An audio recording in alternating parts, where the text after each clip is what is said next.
okay? Yes, I am in the car. I am using the fancy camera. I have it set up on the tripod. One leg's on the ground and two legs are on top. Oh. If this actually works and the camera doesn't fall over,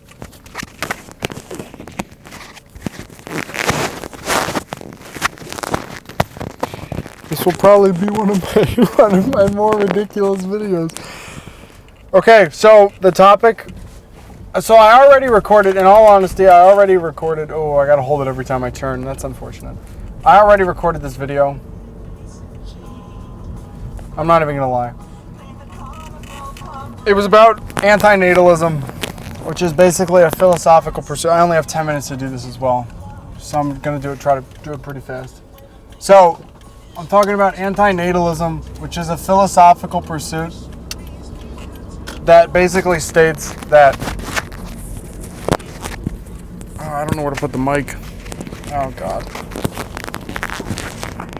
I'm just going to leave it right here. It's basically a philosophical pursuit that states that it is not worth being born, and it is establishing that the pleasure that one gets out of this life is not worth escaping from the nothingness that we had before. And it is also, it places an ethical conundrum on the idea of dating, on the idea of procreation, because it asks you to think about the circumstances that you will be birthing that child into, and to think about how messed up this world is right now, and to think about if you are really willing to create something that's going to have to exist in this world and have to deal with these problems that you're dealing with. And so, like, I've discussed this with my father, I've discussed it with my mother. Mother absolutely hated it. Father thought it was mildly amusing. I personally do not know, because I have had some suffering in my life, but nothing compared to other people. So I can say with certainty that I am happy to have been born, and I have enjoyed my life thus far, and I would enjoy continuing to have a life. But if I had to have a choice, and I was presented with my life, if I was presented with even a hint at the suffering and the time that I would waste and the mental anguish that I would have due to various activities that I would engage in and various mental processes that I would absolutely choose not to be born.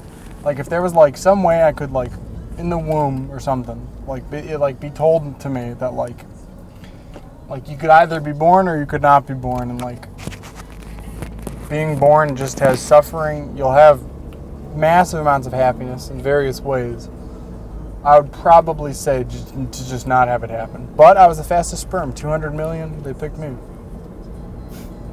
It's a funny way to think about it. So basically this whole thing came about there's this Indian guy who's suing his parents for 1 rupee, so like 10 cents. To see, basically just to prove this concept and see if the courts would side with him. And like a judge told him that if you bring this up into the courts, we will fine you for wasting the court's time because this is such an absurd lawsuit. So then a lot of people started thinking about it. And I read this article about how, like, he was basically just him saying a bunch of times in like a bunch of different ways that like he never asked to be born, and now here he is born. Which I don't know. Doesn't that sound good? I already recorded this video, and it was probably 20 minutes long. It was very intelligent. This is a bit different, a bit less intelligent.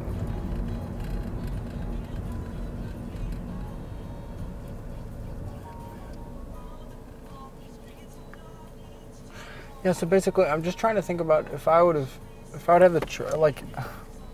happy to have been born. I think so. And I don't really agree with any like the hedonistic, like there's tremendous pleasure to be had on this earth, in this life, and you should try to maximize the pleasure as much as possible. I don't really agree with the Stoic, you should attempt to control yourself as much as possible. I don't really agree with the Buddhist, there's a tremendous amount of suffering in this life. No, perhaps I do. But there's a tremendous amount of suffering in this life, and the best thing you can do is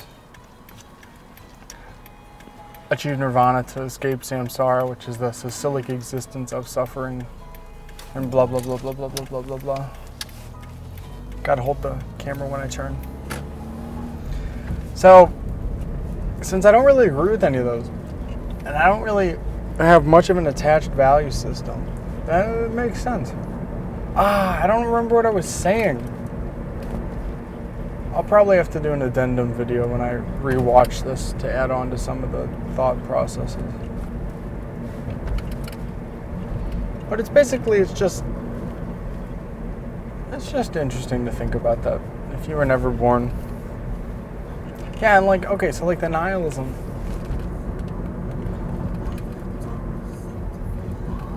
The nihilism sometimes it ties into this as well, with like, if I believe in an inherent nothingness of my existence, then shouldn't I absolutely be okay with not being born? Because then not being born doesn't matter either. It just sounds so absurd, and like the typical argument was just like, how can you think that? That sounds so depressed. When there's, oh, wake up! Oh, shit! When, like, I could understand that, but just dismissing a thought process such as this, that's so different than yours, by just saying it's depressing, it's just, that just seems, I don't know, that just seems self-defeating. You want to be open-minded, you want to have the First Amendment, but you can't hear about how your life might be meaningless? Tell me how that's wrong. I don't know, but I don't really support First Amendment rights when it comes to like hate speech. And I recognize that there is an absolute need for tolerance among humans. And Black Lives Matters and all of that stuff.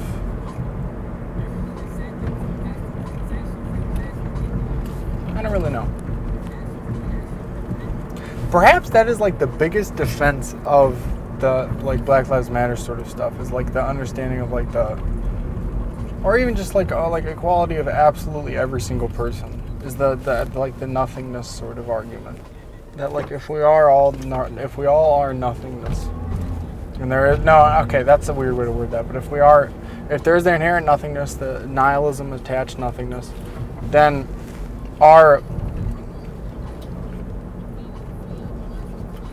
we're all equal in nothingness. That's great. Yeah, so would I choose to have kids currently? I don't really think I would. Mainly because of all the things I've stated. Like, this world is so messed up. The racial tensions, we're probably going to go to war with China over something. The Russian meddling in our election. Coronavirus, don't even get me started on that. All of this. Like, like, this world is not, I don't know if it was ever great. I don't know if America was ever great. I don't know about any of that. But I know that things are so they don't seem very bright. So to think that I would be capable of bringing something in and to create a legacy off of by having a child, which is why I think most people have children, is legacy creation and then legacy continuation. Of course, that seems reasonable. But like, I don't think that that would be reasonable for me. And like, I don't think just having that is strong enough. And think about the money you save. Think about, I don't know, it just doesn't seem worth it. And there's even more too, like there's the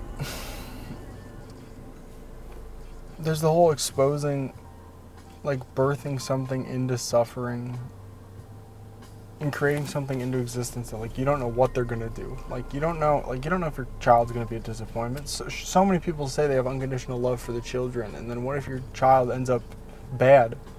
You imagine how shitty your life would be if you had a bad child. You're just sitting there, like you've seen all the movies, like the guy, like the father who's like, oh, you can always come home, there's a bed to sleep on, and then like the kid dies or something. Like imagine the mental anguish. Like that's stuck with you for the rest of your life. I don't think the gamble's worth it. I absolutely don't think the gamble's worth it. But many people do. So then what am I saying? Am I attaching a value judgment onto them as to saying that it's stupid that they have children and they are causing something to hurt? Possibly. This just seems like a social construct, and like that just doesn't seem especially useful. Like I understand a lot of social constructs, like not murdering, tolerance, stealing's bad, but I don't really understand the fact that we need to agree with the biological need to procreate. I think we are at a evolutionary and an intelligence level where we should be able to decide that and decide not to without having it lambasted, or whatever the fuck that term is, as being childish or giving up or whatever.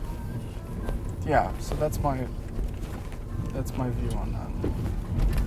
And I think that's my, I don't know, I'll probably change it, but I think that's my, if I had to say, I think that's close to my final view on that. Oh, I don't want to drive past these people with the camera. Oh, I'm going to have to. Oh, that's uncomfortable. That's uncomfortable. Yeah, I wonder how, I bet this is crazy shaky though. What's that shit that I'm imagining? That was so weird. I drove past them. Oh. So in conclusion, I'm happy to have been born.